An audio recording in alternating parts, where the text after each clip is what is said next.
अस्सलाम वालेकुम। Jain bye lab में खुश आमदीद। उम्मीद है आप सब खैरियत से होंगे, ठीक ठाक होंगे। शायद आपको ऐसा लग रहा होगा कि आजकल वीडियोस नहीं आ रही।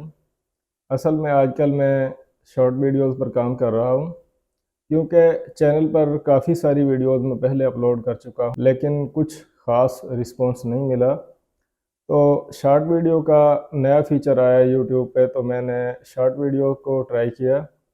शॉर्ट वीडियो पे काफ़ी अच्छा रिस्पॉन्स आ रहा है।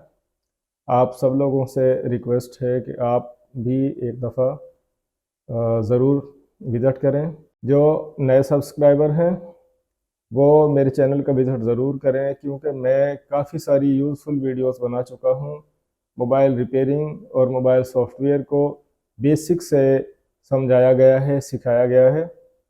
और अगर किसी चीज़ की समझ ना आए तो आप कमेंट करके पूछ सकते हैं। व्हाट्सअप नंबर मैंने आपको दिया हुआ है, आप व्हाट्सअप नंबर पर रब्ता कर सकते हैं। आज की वीडियो में सिर्फ इतना ही। अपना ख्याल रखिएगा। अल्लाह हाफिज़।